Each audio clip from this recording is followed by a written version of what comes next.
Greg McCarran here with the Antidote. I'm flying solo here. Just going to talk for a few minutes about some things that I find interesting that have gone on over the last several days.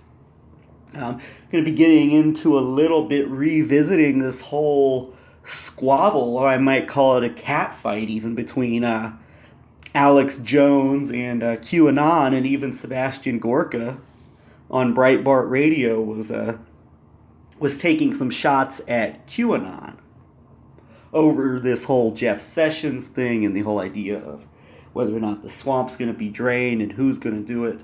I'm going to get to that in a few minutes, but first I'd like to talk about the announcement by Jerome Corsi that he expects to be indicted within the next few days, relating to this Robert Mueller probe and related into looking into who may or may not have had foreknowledge of this WikiLeaks dumping of the Clinton emails that just before the election. This relates also with Roger Stone and also one Ted Malloch, among others.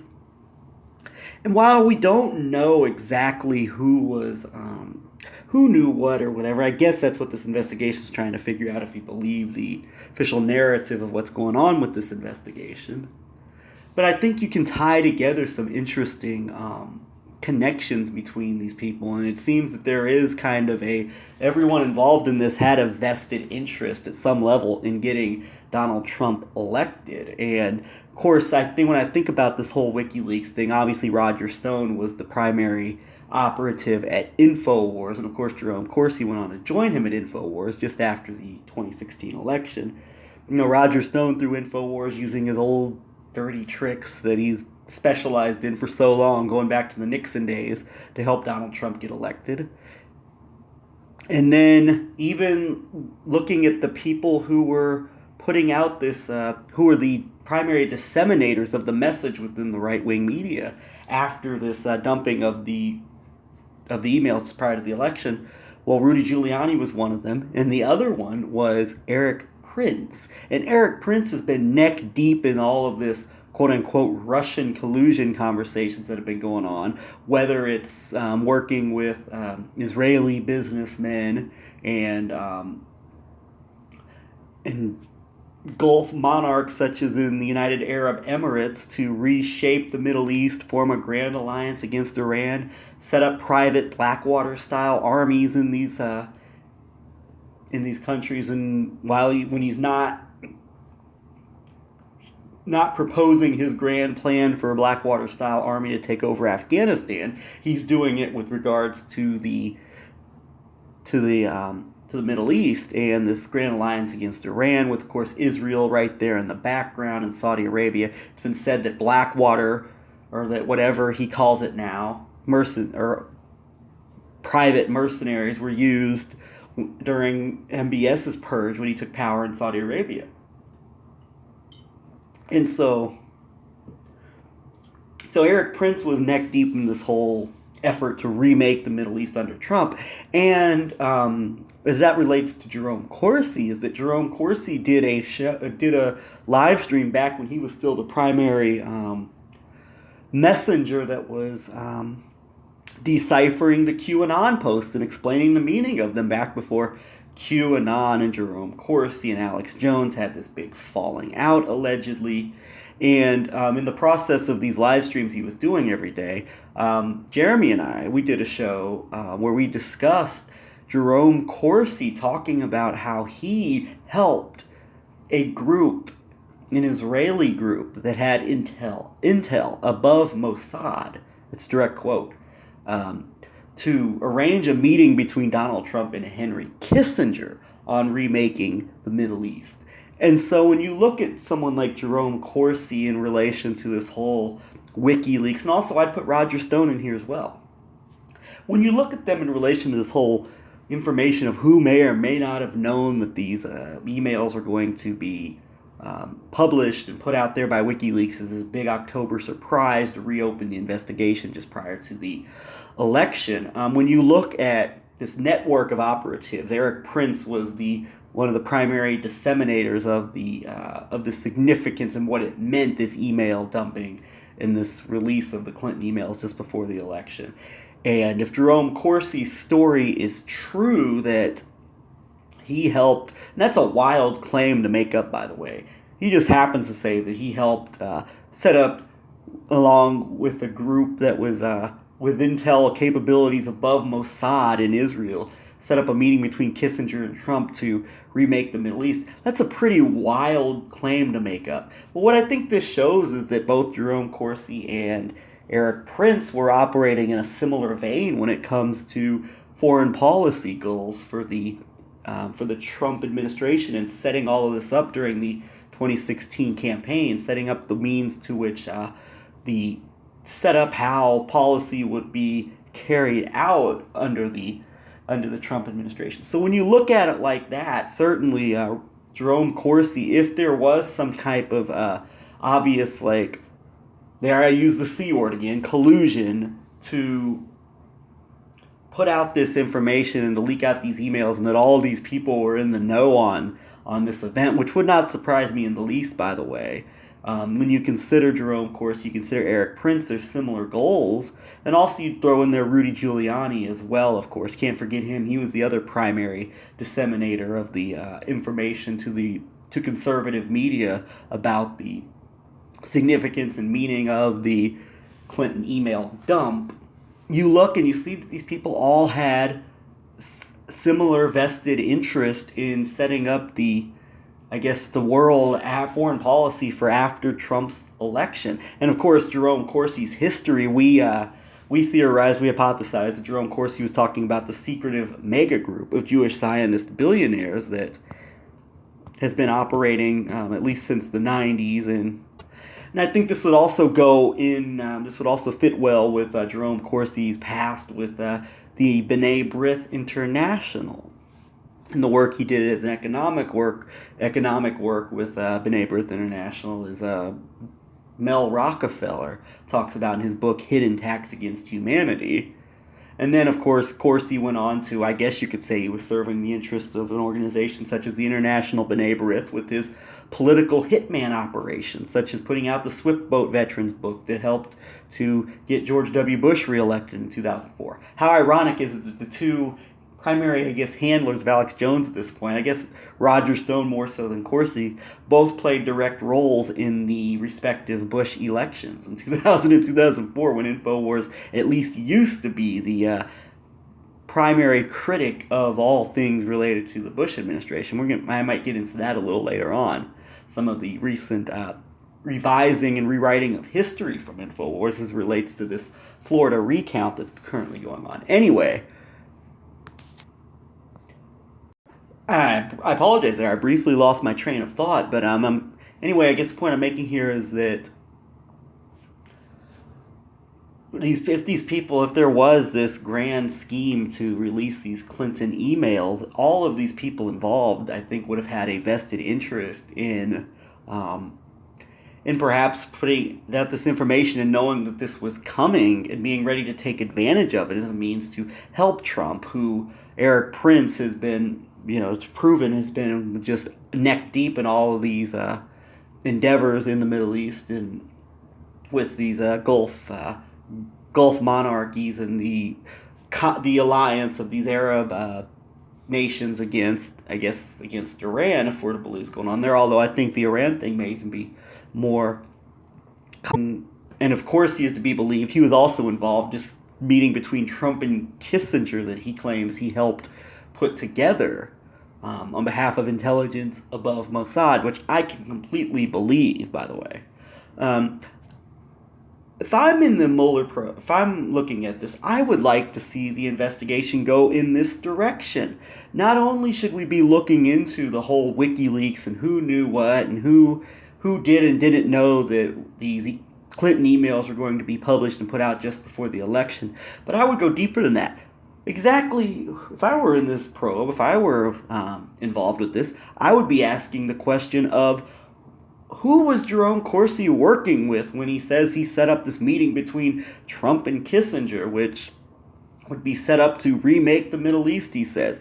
And if you listen to some of Jerome Corsi's live streams he was doing over the summer, he was pushing the idea that Donald Trump and Vladimir Putin are working together basically to eradicate communism from their respective lands, U.S. and Russia. So in that regard, it seems that this would fit into the Russia probe, as this meeting between Jerome Corsi talks about with Kissinger and Trump. You would think it would be used to perhaps as part of an effort to basically bring, I guess, the U.S. and Russia together. And we've talked so much about this multipolar world order. Joseph Davis has done such an excellent job of breaking that down at Talpiot Talk, soon to be Securing Our Interests. Anybody can go check out the exhaustive work and research that Joseph Davis and others have put into putting out this information about this long-term New York, Tel Aviv, Moscow network that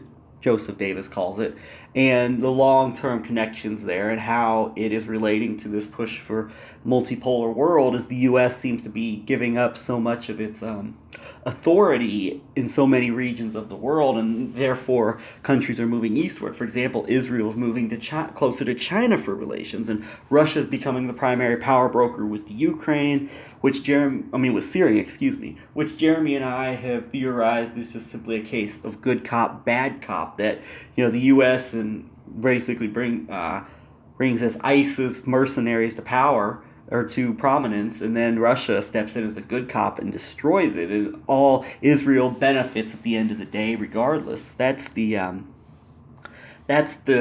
theory That's the theory that Jeremy and I have thrown out there. So there's all these things to take into consideration here with this multipolar world and this shifting of, I guess, global influence from the U.S. to, say, China and Russia, with Israel at the center of it all, as Joseph Davis is theorized. And so this would fit into the whole Russia narrative. I mean, Jerome Corsi has been a vocal champion of Trump and Putin teaming up in his view. This whole meeting, you would have to guess that Kissinger has also been notoriously friendly towards Vladimir Putin over the years, that perhaps Kissinger and Trump met, and that part of this meeting that he helped organize with intel above Mossad was designed perhaps to smooth relations between the U.S. and Russia, or to help set the stage for some of these moves we're seeing with this shift in global hegemony here from the west to the east that appears to be going on. So I would ask that question of who exactly was this meeting arranged on behalf of? And remember also, you have a Kissinger connection to the Center for the National Interest, which is the leading, I guess, think tank here in the U.S., which advocates for better relations with Russia. I believe the head of the Center for the National Interest, Dmitry Simes, actually recently moved to Russia, and he's playing the role of a pro-Trump pundit on Russian state television. So you have that, and there is that connection as well, Kissinger with the dovish towards Russia Center for the National Interest. So I'd bring up these questions exactly. What's going on here with Corsi? Who was he setting up? Where was this meeting, and who was involved in it? And how did he get it set up, and where does it lead to? So those would be the questions. That would be the primary question I would be asking if I was involved in the Mueller probe. We'll see if it goes there. But at this point, it just seems that it may all be smoke and mirrors and just a big circus. But at least on the surface, it appears that this Mueller probe is going in some interesting directions related to not just the whole WikiLeaks thing, but also looking into things such as Brexit and Nigel Farage and this primary financier of the Brexit movement, Aaron Banks, and what that pretends. Because remember, Brexit was the precursor to Trump, and that was largely, obviously, there was extreme involvement from Breitbart, was the leading media promoter of what became the Brexit movement. Breitbart basically was responsible more than anything else more than any other website for sure, more than any other media source, for ensuring that Brexit passed. And, of course, Breitbart, you get into the Mercer family, and you get into the SCL group and Cambridge Analytica. It's like a test drive, it seems to me, for what happened with Donald Trump roughly 5 or 6 months after the Brexit passed. So that's really interesting in that regard. Of course, Brexit was one of the key victories in this whole, one of the key moments in this whole shift to this far right-wing populism, quote-unquote, that we're seeing here in so much of the Western world. That, of course, the main moment was the election of Trump, and Brexit figured into that. And now what we're seeing with all of these European, quote-unquote, populist movements coming to power in Italy, for example, and also Germany. It seems that this alternative for Deutschland, which just happens to be very pro-Israel, even though the media always calls it neo-Nazi, is rising to more influence in Germany. And then, of course, you take into consideration Viktor Orban, the best friend of Vladimir Putin, and also a good buddy of Benjamin Netanyahu, as the Israeli government supported the Viktor Orban government in Hungary's campaign against George Soros last summer. Hungary and Israel joined at the hip with immigration policies, and it's even been said that Hungary was Viktor Orban may have been blackmailed by Semyon Mogilevich, the Don of Dons, the mafia kingpin that late Robert Friedman wrote so much about, and that Orban's transformation from just a typical centrist European globalist politician to a right-wing, I guess more of a far-right-wing strongman in the spirit of, say, of Vladimir Putin, or dare I say of a Benjamin Netanyahu, came from this blackmailing from one Semyon Mogilevich. That's what Hungarian whistleblowers have claimed, and I've seen that gain very little traction. I think it's very believable when you consider you look into the history of Mogilevich and of this network of Soviet, Russian, Israeli, Jewish, primarily Jewish, not all Jewish, but mob and business networks that are just joined at the hip so much of Donald Trump in every area of his life, as well as many cases with Vladimir Putin, the Jewish oligarchs that Vladimir Putin is still on good relations with. That false canard that Putin just eliminated Jewish, Zionist financial interests from Russia, I just don't believe is true. So, and I think when you look at Brexit, it's natural to come to the conclusion that a lot of the same names and interests are going to pop up with this whole who's behind Brexit from a propaganda perspective, from a financial perspective, who stands to benefit and gain from it. So I think that's getting very interesting. I'm very intrigued to see where this probe goes, and certainly what we're proving here is that, Jeremy and I have come to call it Mobgate. This is far from a nothing burger, people. This is something that we need to take very, very, very seriously. So we'll see what happens with that. And now we were talking about Jerome Corsi, so I want to shift over into this most recent, I don't know if it's a cat fight, Alex Jones just going off about QAnon, and of course, we did the show on Jerome Corsi. I think may have played a role in some of the QAnon researchers really beginning to come to the conclusion that Jerome Corsi is an Israeli agent and an agent of the international B'nai B'rith, and that he is not someone who has America's best interests at heart. So I think our show that we did on Jerome Corsi may have helped bring that to light. And of course that led to this falling out between Corsi and QAnon, where Corsi began to criticize Q for putting out communist propaganda, as he put it. People in the Q movement didn't want him to profit on his books, and of course he did an interview with Alex Jones. They were talking about the original QAnon was hijacked and was taken over and all of this. And I've discussed this before, but the point is, my belief is that it seems that Jerome Corsi was being outed, and that in order to save face, I think Corsi broke away from QAnon. That's my theory on it, my hypothesis. But anyway, just recently, Alex Jones has just launched a whole new set of attacks against QAnon that related to the Jeff Sessions resignation as Attorney General, and that QAnon was saying to trust Jeff Sessions and all this, and that Alex Jones said that proves this is wrong. Even Sebastian Gorka on Breitbart Radio was bashing Q for putting out the preposterous conspiracy theories, as he puts them, in my Hungarian accent, which sounds very mysteriously, which very funny sounds like a British accent, but I digress. I gotta work on my Hungarian accent a little bit if I want to sound like Dr. Dr. Sebastian Gorka. But anyway, that's where we're going with this, and so I look at this whole thing. I kind of look at it as a cat fight. I don't see any evidence that this is a real splitting here. I mean, basically, if you take away, basically minus the QAnon factor, pretty much everything Alex Jones is saying, pretty much everything that's coming out of Infowars, even from someone like Jerome Corsi, sounds very, very similar to what QAnon is putting out. Trump is going to drain the swamp, and Trump needs to put in place martial law and military tribunals and arrest the traitors. That's the primary message of QAnon, and really that's the primary message being put out by an outlet like Infowars. And of course, Breitbart isn't as extreme as that, but interestingly, a lot of the information QAnon puts out comes from Breitbart.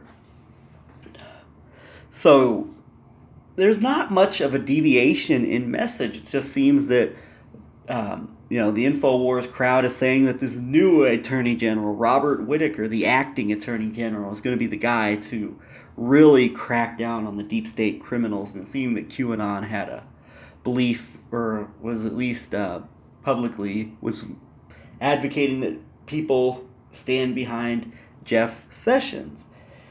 But the message is basically the same. They're going to drain the swamp. And you take away QAnon and you take away Infowars and you just have these, they're just putting out the messages. You really look at them as really being exactly the same. Just that one is a proponent of QAnon, or one uses this, the Q movement, and the other does not. So really, I think the messages are exactly the same. And at this point in time, with someone like Jerome Corsi being indicted, and Jerome Corsi had this falling out with Q, I think at this point, it's time for QAnon to begin putting out information about Jerome Corsi. And I know what gives some people hope is that Q is going to save Israel for last. And literally, that's the only thing that we have to go on, that QAnon is going to do anything to challenge Israel, basically, or really expose Israel, expose Zionist influence in any significant way. And there's no other evidence other than that, and my belief that I've seen, and I don't think there's any. I just think based on a lack of evidence and there's any smoke to this fire with this claim, anonymous claim that QAnon saving Israel for last, I think it was thrown out there as a way to give street cred to QAnon and to give people that are critics of Zionism, that understand the excesses, the nefarious, seditious influence of pro-Israel operatives here in the U.S., and of course of the power that Israel's been given by our elected officials and within our media and all that. I just think it was just a way to placate these people and give people hope that something's going to happen down the road. But I tell you what, if QAnon is serious about exposing Israel, and I don't think QAnon is, by the way, I think this whole QAnon thing may very well be related to this same network of operatives that led the campaign against H.R. McMaster after Ezra Cohen Watnick was removed from the National Security Council. That's my hypothesis. And of course, Ezra Cohen Watnick re-popped up in the Justice Department, and there's not much news about that, but it did come out that he was put on the Justice Department. And Jerome Corsi, back when he was still on good relations with Q, stated that having Ezra Cohen Watnick in the Justice Department is like having Q himself in the Justice Department. So you have that. So, but if Q is serious here, and I would say that whatever Q is, if Q is serious about exposing Israel, to start exposing Jerome Corsi and things like this, whatever may have been going on with Donald Trump and Henry Kissinger meeting to remake the Middle East, set up by intel above Mossad in Israel that Jerome Corsi has worked with for years. That's a good place to start, and then you can start getting into all the propaganda that Jerome Corsi's put out for Israel over the years.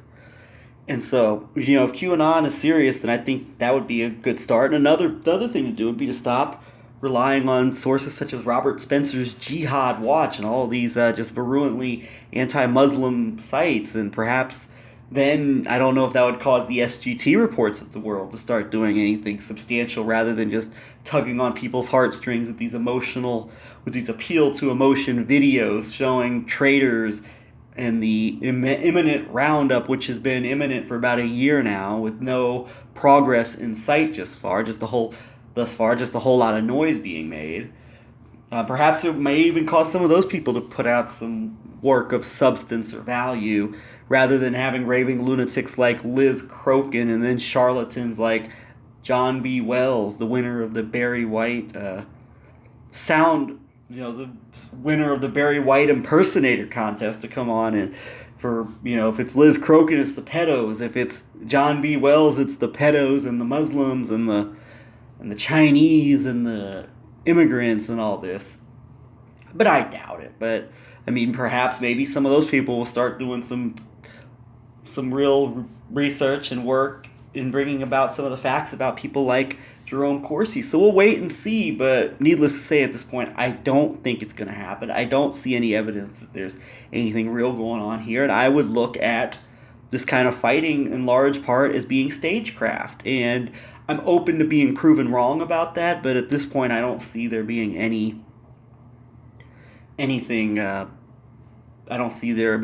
really to this idea that there's some type of major fight between the patriots that are looking to, properly disseminate the information of how Donald Trump is going to free us from the deep state and free us from the evil deep state liberal globalists, or the communists, or the Jews if you're on the alt-right. So I don't see any evidence of it, and I've just laid out some things that QAnon could start doing if it really is serious in any way, shape, or form about saving Israel for last. So there's that. And one final thing I want to talk about, it also relates to Alex Jones and Infowars, and it's a very, I think Jeremy and I have touched on this, this is a very disturbing trend of rewriting history in events things that Infowars used to be very much at the front lines of the Infowar, the tip of the spear, things that Infowars used to be right at the tip of the spear in terms of exposing and shedding light on. The first time we noticed this real blatant rewriting of history was when Alex Jones and Mike Adams came out proposing martial law, saying that Trump needs to put martial law in place to stop the invasion from Central and South America. And this was going on before the migrant caravan. And caravan just fits perfectly into this narrative of this invasion. But in the process of pushing for martial law, Alex Jones comes out and does this mea culpa that, well, I was wrong. I criticized Oliver North and Rex 84, but it was actually a plan to save the Republic. They were going to save the Republic from the evil liberals who were trying to destroy America, the communists. And now Obama wanted to put in martial law to enslave us. But Trump can use martial law to save us. And that's what Trump wants to do, and he just simply needs to put it in place. Take martial law, put it in place to save the country. And just this rewriting of history that casts Oliver North, of course, he's playing a key role in all of current events as the head of the National Rifle Association. Oliver North is now a hero. He was a misunderstood patriot. And much like with David Horowitz, Alex Jones was wrong about Oliver North for all these years, I guess. Where David Horowitz, back when Alex Jones was trying to stop the clash of civilizations, but David Horowitz made him realize that 9/11 really wasn't really about framing Muslims to start wars in the Middle East and carry out a perpetual war on terror. No, 9/11 was actually a plot between the left and radical Islam to destroy the West.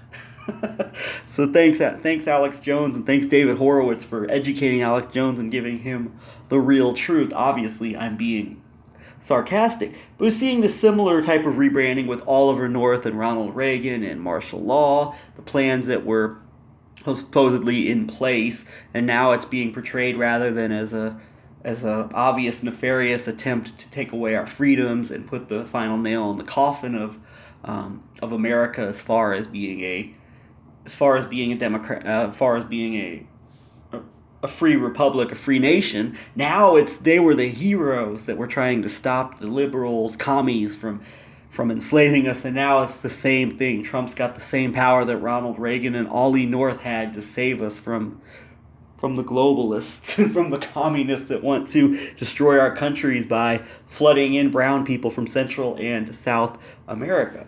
So that was the first example I've seen of blatant example I've seen of a really bad attempt to rewrite history. And now there's another one, and it has to do with this Florida recount. And in the process of this, Alex Jones and Roger Stone in particular have been making a lot of noise. This is the liberals are trying to steal the elections because that's what they do. They're literally bringing votes into Florida, fake votes and fake ballots, and I don't know what the truth is with that. What I do know is that the people that they are advocating on behalf of, Senator Rick Scott, or Governor Rick Scott, who's running for senator, and Ron DeSantis are just complete scum. I mean, Ron DeSantis is the darling, might actually, next to Donald Trump, may actually be the biggest darling of this hardline Zionist crowd that is the financial movers and shakers financially in those circles are people like Sheldon Adelson and Bernie Marcus of the Home Depot and the Mercer family. And they all just love Ron DeSantis, who was the primary congressional proponent for moving the U.S. Embassy to Jerusalem while he was a congressman. And it's just swimming in all of this, in this Zionist blood money from the likes of Sheldon Adelson. He's just swimming in it. So, and these are the people who we are being told we need to stand up and defend as the left tries to steal this election. And I have no delusions. I have no delusions about the Democratic Party, the Democratic establishment. I don't think any change is going to come from the Democratic Party. But I just find it hilarious that we as patriots are supposed to stand behind scumbags like Ron DeSantis in order to stop the left from stealing elections.